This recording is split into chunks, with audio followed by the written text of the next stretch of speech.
Ladies and gentlemen, welcome back to the Running Effect podcast. Before we hop into today's episode, a quick note that it is brought to you by Mount to Coast, a brand new running shoe brand on the market that I have greatly appreciated using in training over the past few weeks, specifically this R1 model. They have many models, but the R1 is probably my favorite one that I've tried thus far. And what's nice about it is you feel like you have enough cushion and protection where running feels effortless, but you don't want to sacrifice weight for the amount of cushion. What's nice about the R1 is there's a lot of foam and stability and support so that your legs don't feel beat up, but it's also not that heavy. And so it's a smooth, seamless ride.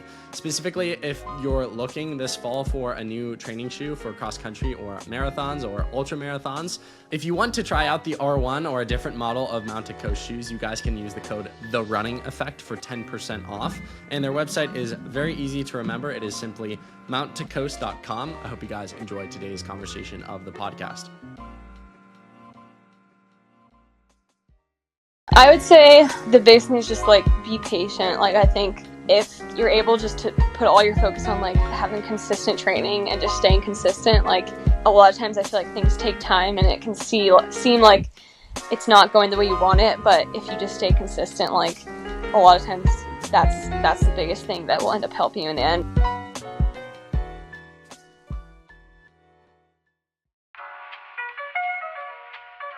That was Maggi Congdon today on the Running Effect podcast. I have the privilege of sitting down with Maggi after she made the U.S. national team for the 2025 World Championships held next month in Tokyo, Japan in the 800-meter event. Prior to this, she ran for Northern Arizona University, where she primarily focused in the 800 and 1500. And this past June, she actually placed third in the 1500, running 409.31. And then, as I mentioned, at the U.S. Championships, she ultimately decided to focus on the 800 and she placed second, running 159.39. She grew up in Steamboat Springs, Colorado, so she's lived at high altitude for a while, goes to Flagstaff, runs at NAU, crushes it, and then just went pro right before USA's and signed with Nike and Nike Swoosh Track Club, where she will be running and training for Coach Mike Smith. Really enjoyed this one. We break down her US performance, this breakthrough, the breakthrough season, her ambitions for her future, her thoughts for her future career, her relationship with Coach Smith, confidence, belief, whether she thought she would make this team or not, her excitement for Tokyo, and so much more. If you enjoy this one, share it with a friend, a family member, a teammate, someone who you think would find value and benefit from it. Give us a 5-star review. It takes 5 seconds to do, and make sure you are following or subscribed to the podcast so you never miss another episode like this one. Without further ado, enjoy my conversation with the one and only Maggi Congdon. Maggi Congdon, welcome to the Running Effect podcast. How are you doing this morning? Good. How are you? I'm doing excellent. Excited for this conversation for many reasons, but I feel like one of the most prominent ones is obviously Eugene, your performance at USA's. And I think something that's cool about that is the women's 800, the people who place top 3, it's could be interchangeable, and how exciting that event is, and specifically where you've come in this past year. How crazy is it, full picture, thinking of yourself last August compared to where we are at today? Yeah, it's been super crazy. I think it's just each year I've just kind of been able to do things that I never really imagined myself doing. And I think especially this year, I always want to believe in myself, and I always do, but I think it was still just a big shock to be able to, to be able to do that. And yeah, I'm just super excited to see that I'm at that place already, starting my pro career and be able to just keep progressing from there. So yeah. Obviously, you had a little more time in the NCAA and you were a little more established. So I don't think it was as much of a shock, but I talked with Angelina Napoleon, and I think it was a similar storyline where it's where did you come from? This, I would not have thought of you as making a world team last year at the trials. If you would have told me you would have placed as well as you did. What do you think's behind that quote unquote breakthrough? And did it even feel like a breakthrough to you, or did it feel like what you felt like you were capable of in training? Yeah, I think I definitely knew I was capable of it, but I think just actually being able to do it on that day is a sort of breakthrough. I think just any sort of championship setting is always going to be intimidating, and it's hard to kind of put it together on that one day. So I think just being able to perform at such a high stakes meet against some really great women, I think that aspect is a bit of a breakthrough. I think the actual physical part of it, I think I knew I was fully capable of that. It's just being able to actually put it together on that day. Yeah, I think I've been progressing well, like just with how I race in championship races this year and last year. And I think that progression showed me that I definitely was capable of it, but to be actually able to do it was, yeah, definitely a breakthrough. You ran the 1500 at NCAA Outdoors. You placed third, if I'm not mistaken. You ran 409.31. What was the decision to go from the 15 to the 8? Was the plan all along to run the 15 at NCAAs and then the 8 at the U.S. Championships, or did that plan get kind of changed throughout the season? Yeah, it kind of switched around. There was even a minute where we were considering maybe doing the 8 at NCAAs, but I think I still felt I had some things I wanted to be able to do in the 1500, and I felt like that my training had definitely prepared me well for that. I think we hadn't really made a decision after that whether I was going to do the 15 or the 8 at USA's. It was kind of just to keep training, and then I raced at Sound, and I was able to run the world standard, so I think that just showed that I'm equally ready for that, and I think it was just fun to do something different. I think either one could have gone really well, but yeah, I think just switching it up was fun. I do always want to be able to do both of those races at a high level, so I felt like I was able to race well in the 1500 and got some good results there, and then I wanted to be able to do that in the 800 as well. And yeah, just having fun with doing something different, and felt like my training was progressing well towards that. So yeah. What's your take? I'm assuming you're a fan of the sport as well as a competitor of it, of the women's 800 throughout the past few years. Like, yeah, Fing Mo, who is on top of the world, wins the Olympics, kind of prodigy out of it, straight out of NCAA. I think she went to A&M for like 1 year, if I'm not mistaken. And then I feel like every year, like Audrey Wilson, I feel like we're kind of entering a new era of the women's 8, not just in the US, but also in the world. I'm sure you saw what Keely did the other day. It's like you hear Keely sick and then she runs 154 and you're like, wow, is this person human? What's your kind of taken perspective on where the 8 is at? And was it exciting or nerve wracking going into the final thinking, I have no clue what other people are going to do today?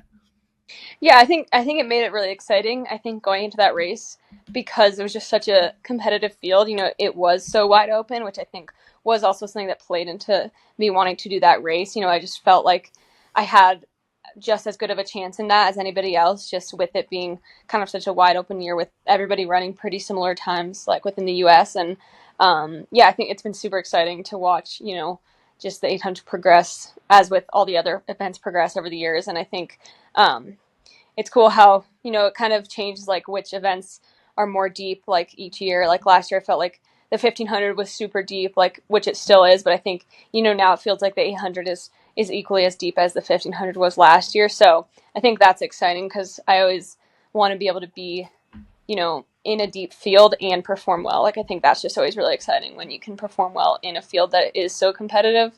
So yeah, I think it just makes me excited. And yeah, now I'm going to get to race against even better women in the world. And, I'm really excited for that. So yeah.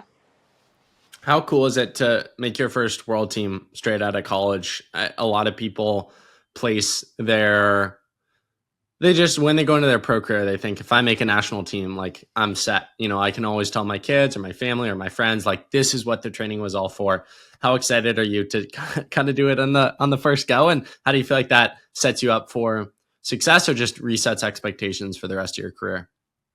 Yeah, it was super exciting. I think, just even going into this summer when I was thinking about like my pro career, I was just kind of thinking about some goals for myself, and I was thinking how, in the next 1, 2, 3 years, like I definitely want to be making world teams. So it was pretty crazy for that to kind of already happen, just the first couple months of that. I think definitely each year, like as you can just see from watching those races, like it totally resets. Like you definitely have to go into it each year with a mindset as if like you've never made the team, and like I think it changes so much. So I think just learning from that experience, but not then expecting that, like knowing that it's still going to take a lot each year, just because there's always new people coming in, and like it changes so much each year.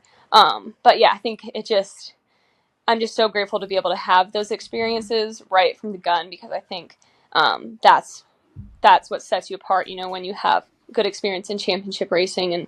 And that'll just allow me to progress even more in the future, just being able to start doing that right away. So yeah. What do you feel like was the shifting point in your career where you went from someone who was competing for NCAA finals and championships even towards the end of your career to someone that you think could make world teams and compete on the national level? Yeah, I mean, I think, like I kind of said, it definitely wasn't really on my radar. Like, obviously, going into that meet, like, I know that's kind of everyone's goal going into that meet. And obviously, the purpose of that meet is to then qualify for the world team. But I think it was definitely just, I was just going there, just trying to compete. Like, I kind of was just hoping, like, a good goal, would be to make it to the final and just see what I could do. So it wasn't really like, it hadn't really been in the forefront of my mind that much, like, oh, I really want to do this. Like, I knew there was a chance, but so I think just being in that race and doing it, that is kind of what, like, switched my mindset. I was like, wait, I maybe, like, I should start thinking about this stuff, like, now, because obviously, like, I am more capable, I think, sometimes than I think. And I think, like, my coaches and my family, like, I think they all were kind of like, oh, we knew you were gonna, like, we knew that you had that in you, but I didn't really feel that way. So I think it just kind of showed. I was like, okay, like, it now is the time to, like, kind of start thinking of myself as, one of the athletes that are going to be competing at the highest level. So I think, yeah, even just that race itself really, really switched my mindset and just, allowed me to believe in myself a little bit more. So yeah. Totally, totally. I want to go back a little bit because I've been a fan of the NAU program for a while, and it came from those early dominant years in the men's program. I talked with Drew Bosley about this last week. Like, when he was a freshman, when they had won like one or two titles, and it was like, this reign is inevitable for the next 5 years, and it was, and they kept winning and they kept winning. And with that, the women's program slowly got better and better and better. What was your perspective of the program where, when you were coming in, they were good, but they weren't great, and they didn't necessarily have as much of proof of concept on the women's side as they did on the men's side? What was kind of the recruiting pitch to you, and how thrilled are you that you chose Northern Arizona? Yeah. When I first started talking to, the NAU coaches and Coach Smith, I think what they kind of would say to me is, like, our men's team is the best team in the nation. Like, we have all the same resources, we run in all the same places. Like, there's no reason that our women's team can't be that good as well. And I think they definitely just were really trying to invest in their women's program. And I think my class, along with, like, the classes before us and then the people to come, just really bought into that. And, like, we saw how good the men's team was, so we knew that we could get there too. It would just take some time. And I think, yeah, we put a lot of effort into, our team culture and just, like, how we approach racing. And I think that was definitely a big thing that allowed us to progress so much. And I think also just, when you put so much work into your team, it draws in other people. And I think that, allowed us to get, some really good transfers and good incoming freshmen. And I think that just shows, like, the work we put in, because people could see that it was, like, somewhere they wanted to be. So yeah, I think that was really cool to be able to be part of that progression. And yeah, and we were able to, we never won a national title, but we improved greatly, like, from the time I was there. Like, 2 years before I got there, they hadn't made the team or made NCAAs in years, and then we got second a couple years ago. So yeah, it was super cool. You grew up in Steamboat Springs, Colorado. Then you go to NAU. Now you're staying in Flagstaff. Are you an altitude girl through and through? And why the altitude? What's it like? Yeah, I mean, I think, yeah, I've always been at altitude, so it's like sometimes I kind of just forget that it's a thing, because I've just always, I was born at 7,000 feet, stayed at 7,000 feet. I think it's obviously worked well for me. I think, I think there's definitely benefits to training at sea level too, and going back and forth and things like that. But yeah, I think it just, if anything, it makes you tough, and it teaches you how to suffer. So. Do you notice a difference, like, when you're in Eugene? Are you like, oh, I can breathe more? Or Yeah, definitely. I mean, I think as far as racing goes, like, I don't really think about it as much racing. It's more just, you just, like, run faster, so it still kind of evens out. Like, but I think as far as just going on a run, like, we can definitely tell. Yeah. what's the biggest? Well, I guess you grew up there. What's the altitude of where you grew up versus Flagstaff, and did that feel like a jump or not really? Yeah, no, it's like 200 feet different. So Wow. pretty much the same. Yeah. Yeah, because I was going to ask you, I was going to be like, what did it feel like much of a jump adjusting? Because I've never been at altitude, but you already started. Was that nice going to your freshman year? Like, I'm sure a lot of the girls came from sea level, had to adjust, and you probably were like, oh, here's my tempo pace. I don't got to adjust it. Yeah. Yeah. It was definitely nice. I think I still had like some big adjustments to make just training wise because I had just done pretty like simple lower mileage training. So I think that was still an adjustment, but it was definitely nice to not have the altitude be a factor at all. It was just like, yeah, just the same thing. So How hard are Buffalo Park tempos? mine have greatly varied, I will say. Like definitely freshman, sophomore year, they were tough. And I've had ones that have been really good, but they're definitely hard. Like it takes focus, but it honestly just depends. Like if you're really fit during cross country, they're not too bad. But if you're not fit, then they're going to be tough.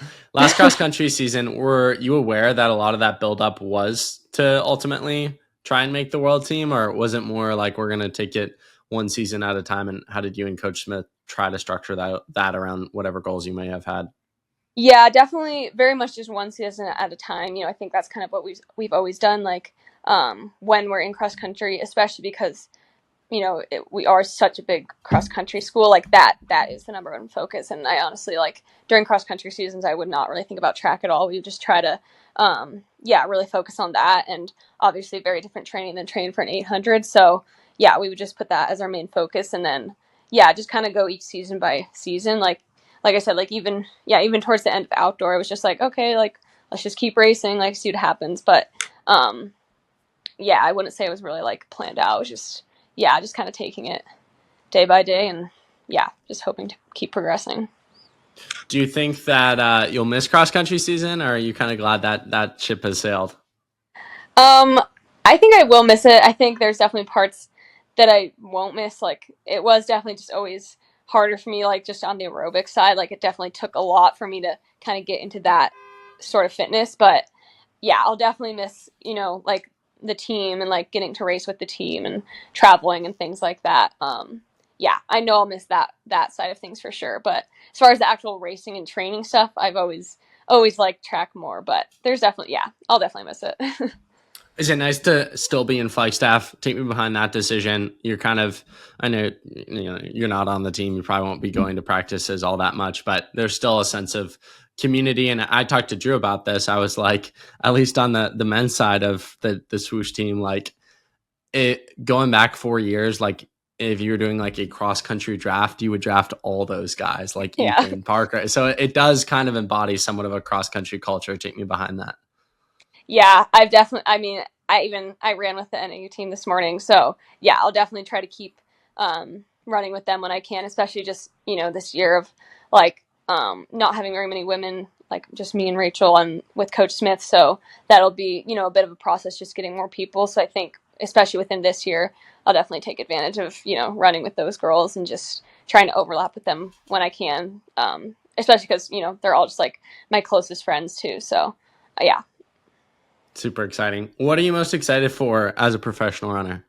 No classes, something else, free shoes? Yeah, that's definitely mine. I'm very excited to not have school. I think it will definitely be a bit of a balance, like having a lot of free time, but I think school was definitely something that took up a lot of my time and definitely was just, a stressor in my life a lot of the time. So I think it'll be nice to just be able to fully focus on running and kind of see what I can do when that's where all my energy is going versus, going to things like classes and stuff. So yeah, and just, the little bit more like freedom that comes with being a pro runner rather than on a team. So yeah, I'm excited for that. Looking ahead to the World Championships in Tokyo, not too far away. How much has the energy and training shifted from USA's making the team to now preparing for the world stage? Yeah, it's been pretty similar. I took a bit of a down week right after USA's. I definitely can tell, like, I've been training for a long time, like, just been racing for a long time, but definitely not changing too much. Try to just keep it the same and keep that same momentum. I felt like I was in a really good place going to USA, so kind of just trying to like stay there and get, similar workouts, like some base aerobic stuff, but then still getting a lot of speed stuff in as well. So yeah, keeping it pretty much the same though. Is it crazy to you? Has it set in that you're going to wear Team USA colors next month? A little bit. It's still like it goes back and forth. Like when I actually think about like being on the starting line, it's like pretty crazy that that's like gonna happen. But yeah, it's sunk in a little bit. But I'm just super excited. Like I think it's just such an awesome opportunity. Anytime you get to represent your country in a race like that. So Have you chosen? I know a lot of 8 people like choose different kits for different rounds. Have you thought that through yet? yeah, I think I actually my gear hasn't come yet, but I think it's supposed to come today. Oh Um, wow. and I think I'm trying to remember, but because you get like 3 different uniforms, and so I think I got like kind of the same ones I had for USA's, like 2 of the speed suits, like, and then one of the like crop and like buns. So we'll see. I haven't totally decided which days, but I have one for different ones for each day. Do you like the speed suit or no? I like it. I think I mean it's comfortable. I think it's a little bit difficult, like having to go to the bathroom right before your race, but other than that, I like it. I've never So thought of that. That makes so much yeah. sense. Did you wear a speed suit at USA's? Yeah. I wore speed suit 2 of the days and then a different uniform the other day. But yeah, I like them. I think they're it's just like kind of makes it simple too. You don't have to like not too many moving parts, So yeah. Right. How strict are they in the call room? Like when you're in the call room, are you allowed to be like, I gotta go to the bathroom, I'll be back, or like how strict Yeah, are they at they USA's? have like there's a little bathroom. There's a bathroom like right down there, so you can go into that one. But I've actually like never used that one down there. I've always just like go before, but they're not. You can as long as you stay within like the area, they don't really care. You're chilling. Did you Yeah. feel a different sense of like pressure or nerves before USA's, or was it pretty similar to other races? I think pretty similar going into actually like the semifinal. I think I was like the most nervous just because I really wanted to like I just wanted to be in the final. I think sometimes rounds can be even more stressful like leading up to the actual final race because it's like that's the race you want to be in, but you still have to get through these other races. I think once I got to the final, I was definitely still nervous, but less so because I think I was just like I made it to like the race I wanted to be in, and I knew I just had to like go do the same thing I had done. I think especially having the rounds was like I knew I was like in a good place. Like I had run, a PR in the semifinals, so I was like I feel good about where I was. So I think definitely nervous, but honestly I was probably more nervous for NCAAs. But Really? yeah. Why do you think that is? Like I more think pressure, more yeah. expectation?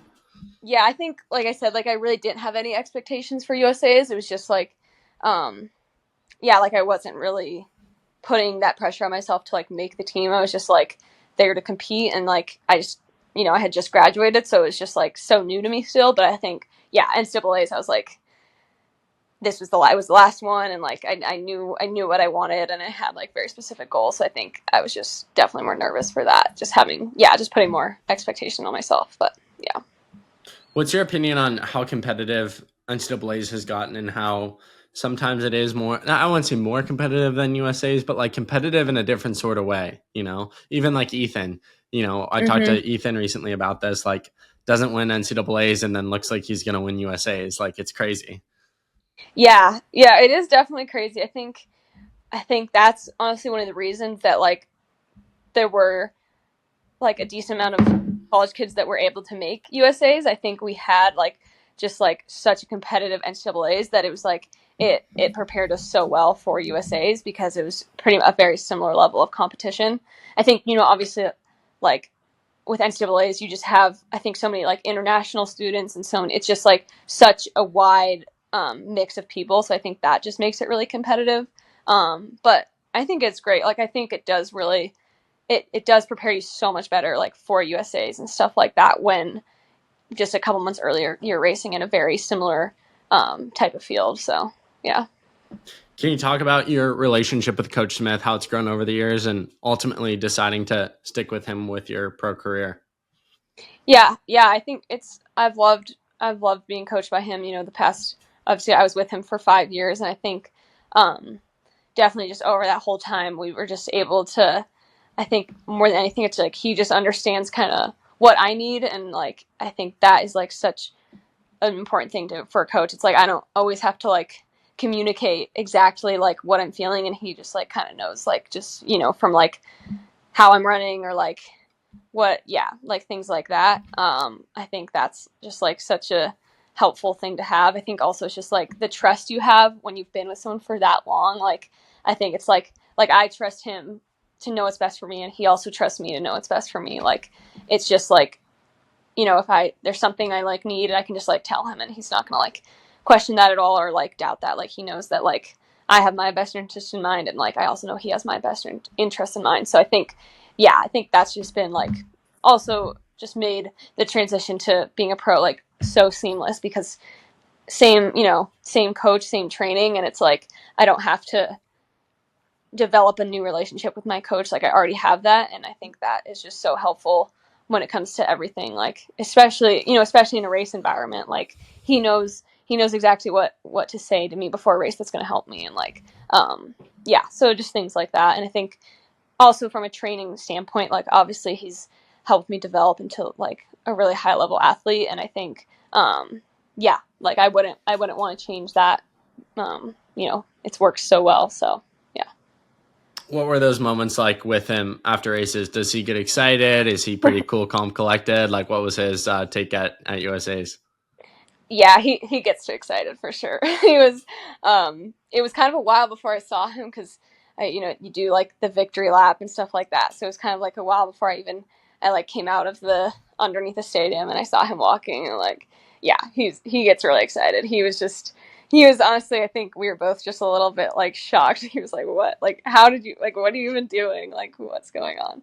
But he definitely gets excited. Like, yeah, it's always fun to have a race like that and get to see him after, and just like, you know, it's just like you both know how much has gone into that, like everything that's like the good and the bad and just like everything. Like, so I think he also just knows, like, I think it took some time, like, for me to progress as an athlete. Just like it was kind of just a slow, steady build. So I think being able to like get to these moments, like, and know kind of it just like it did like take a bit of time.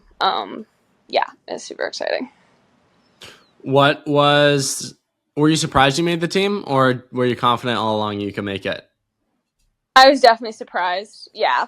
I mean, I think like, yeah, like I said, like I definitely like allowed myself to like envision that, and like envision like crossing the line and like, you know, making the team. But I think it was just, it just still felt like a little bit, not out of reach, I want to say, but it just felt, I was just like, it has to like come together on the day. So I think when it actually does come together, and just, I think the way that race was run, like I was just in the back for so much of the race. So I think it was definitely a little bit of like, okay, like I'm not in a good spot, like I'm behind all these people, and then all of a sudden I was like in second. So, and it was definitely, yeah, it was definitely a surprise for sure.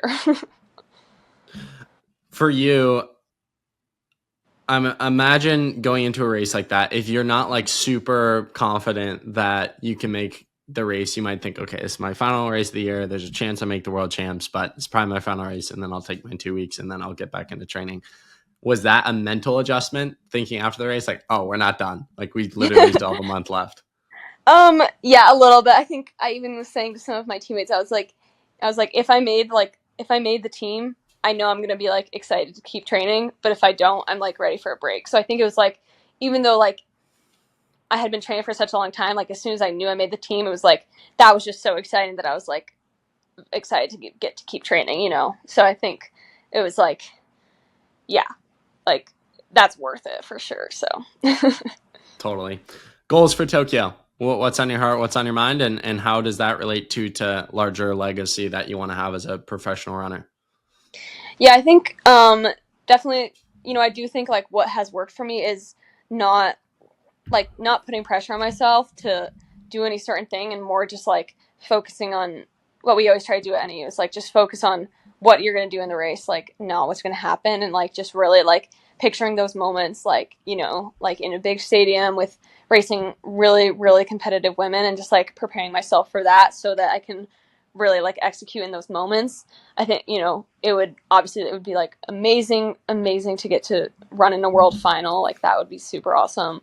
But I think I'm definitely just going to have to kind of take it one race at a time. I think with the rounds, especially, like you don't want to ever, you can't like ever be complacent in rounds, because especially at a world championship, because that's the most important thing, is like getting through the rounds. And I think, I just taking it all in and like making the most out of the experience and making sure that I'm just like really, really like staying in it for each race and really competing towards until the end. Like no matter whether you're winning or in last, like I just want to make sure that I'm like staying in it till the very end.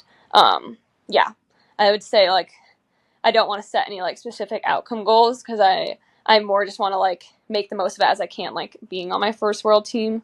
And I think that's honestly what works for me really well, is just like taking it as it comes. So yeah. I love it. Final serious question for you. What advice would you have, final takeaway message to the next generation of athletes who want to do great things in this sport? I would say the biggest thing is just like be patient. Like I think if like you're able just to put all your focus on like having consistent training and just staying consistent, like a lot of times I feel like things take time and it can seem like it's not going the way you want it. But if you just stay consistent, like a lot of times that's the biggest thing that will end up helping you in the end. And I think, like also just don't ever like underestimate what you can do. Like if I told my freshman year self that I would make the world team, I probably like would not have believed that. So I think it's just like you really can never, like, don't know what you're capable of. So just like don't ever doubt that you're capable of big things. I love it. Maggie, final question for you. The question I ask every guest on every single episode: if you had Gordon Ramsay coming over to your house for dinner, what would you choose to make for him? This is actually a good question, because this is probably what I'm going to make tonight, because it's become one of my new favorite meals. I love it.